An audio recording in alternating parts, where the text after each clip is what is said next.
Welcome back to the BHS Biochemistry for Health Sciences channel. This is Professor and my assistant Quilly. So in this video, we're going to talk about trying to answer this question: what is the most important requirement for survival and propagation? So in the last video, we saw how one of the major purposes of our lives as far as nature is concerned is to survive and propagate, so that the play, as William Shakespeare so nicely said, the play will have to continue on this world, this stage. So the most important requirement for survival and propagation, it's a 6-letter word. Let's see if you can guess what you think is the most important requirement for survival, and eventually, once we can survive, and then of course there is this possibility of propagation. Okay, let's give you a hint. If those of you who are still struggling with the answer, here's a hint.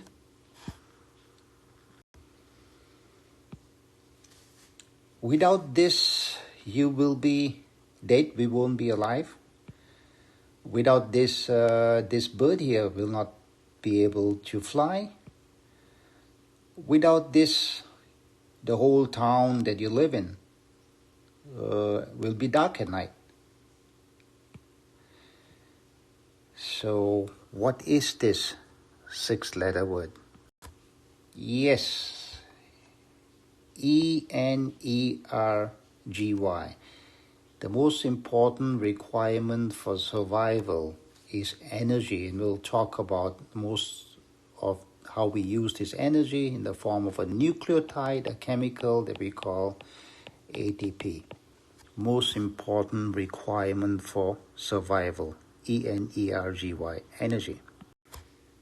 So all the 30 trillion cells in our body require energy to survive, and when they can survive, then the human can survive.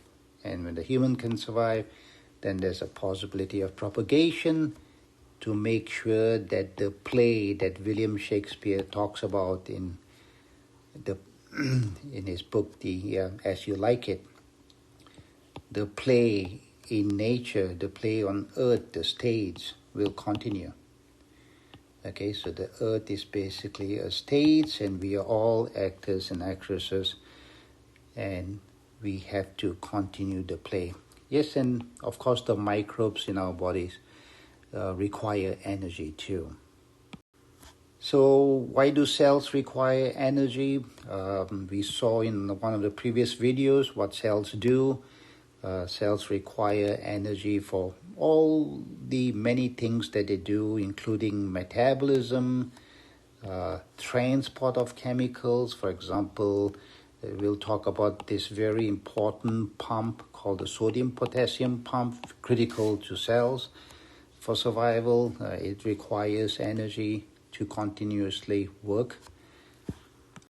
Cells require energy for cell signaling. Cells, it is 30 trillion cells, need to talk to one another, communicate, and respond appropriately to their environment. So many of the cell signaling processes we'll talk about require energy. So cells require energy for cell division. So that's how the zygote divided and divided and divided to form more and more cells, eventually to become the adult. A lot of the processes that we have in cell division requires energy. Again, the zygote, which is a stem cell, differentiated eventually to form various specialized cells, the 200 different specialized cells, red blood cells, lymphocytes, neutrophils, and so on. Okay, and a lot of these differentiation steps also require energy.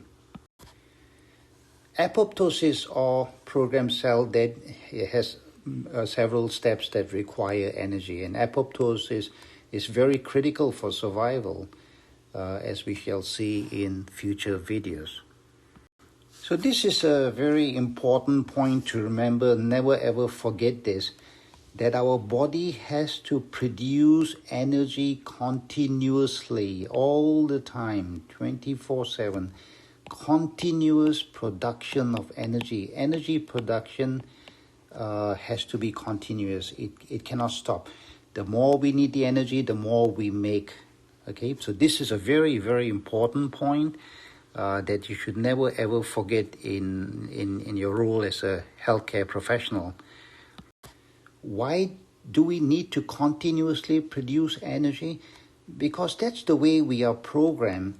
The amount of energy we need a day is roughly, let's say, 70 kilogram ATP, rough estimate, 70 kilogram to maybe as much as 140 kilograms. But how much ATP we actually have in our body at any one time, you can see it's a very small amount, less than a kilogram. Okay, so we do not store ATP. We do not store ATP. We make ATP as we use it.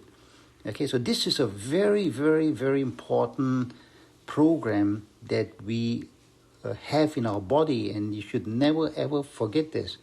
Okay, we have to continuously make energy. So how do we make energy? Well, we get energy from fuel. Okay, fuel, which is the chemicals such as glucose, fatty acids, and so on.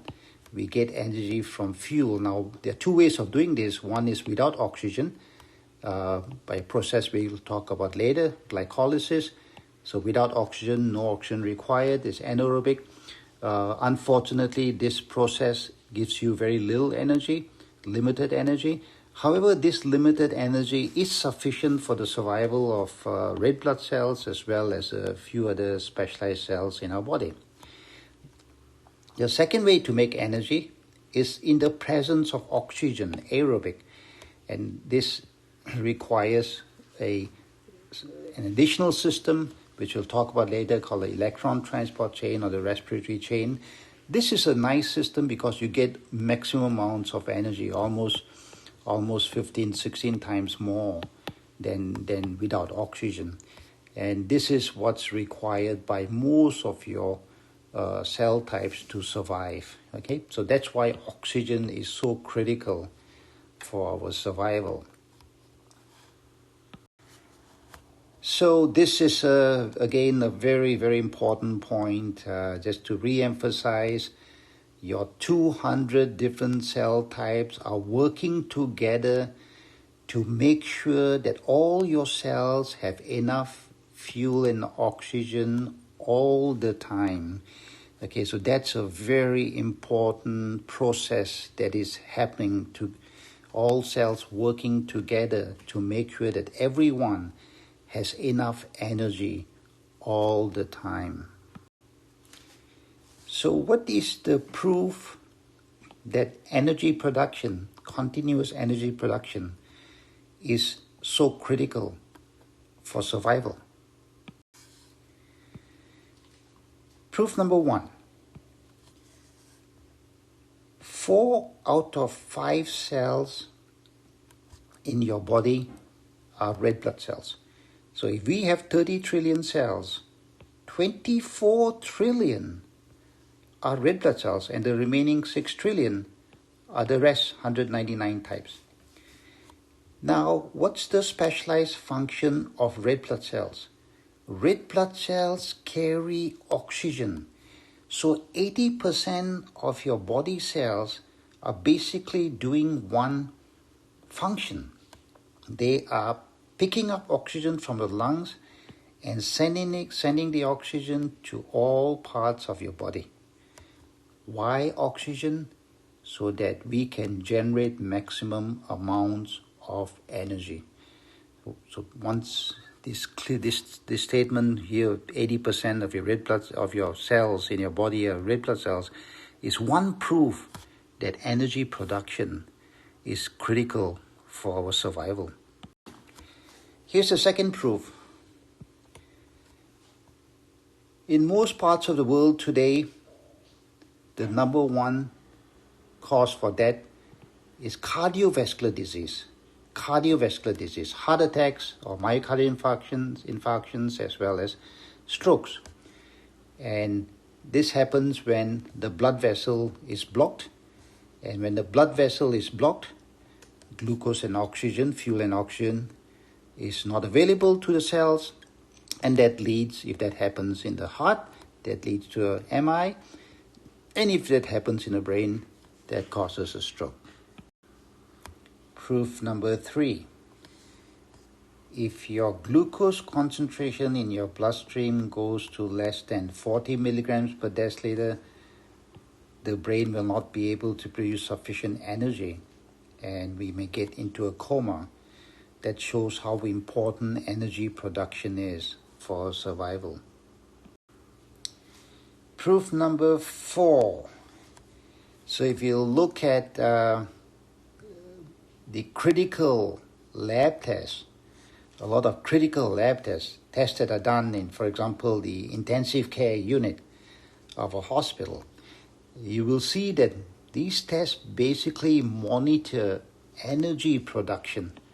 They monitor energy production. So, for example, the heart rate, because the heart pumps blood and it makes sure that there's enough blood that goes to every organ, and blood carries this precious fuel, glucose, as well as oxygen. The oxygen saturation shows us how much oxygen is in the blood. The respiratory rate, how well the lungs is bringing oxygen into the bloodstream so that all cells can make their energy. Arterial blood, partial pressure of oxygen. Again, oxygen concentration. Glucose concentration. Okay, glucose concentration. Fuel. Glucose is the most important fuel for the body, as we shall see later. Okay, CO2 is a byproduct of energy production. And then CBC, one of the most common tests that is ordered around the world actually. Okay, hemoglobin, how much hemoglobin we have. Hemoglobin, as you know, carries oxygen. How many red blood cells we have and the type of red blood cells. Are they normal? As you know, red blood cells carry oxygen. And everything related to red blood cells, their volume, the concentration of hemoglobin in the red blood cell, and so on. So all these critical tests basically are monitoring this very important process of energy production. We need to continuously make energy so that all our cells can survive. Okay, so hopefully we have convinced you that this statement about continuous energy production is one of the most important statements in biochemistry for the healthcare professional. Continuous energy production, because without energy, the cell is not going to survive. So always keep this at the back of your mind. Very important concept. Okay, that's all for now. We shall see you in the next video. Goodbye.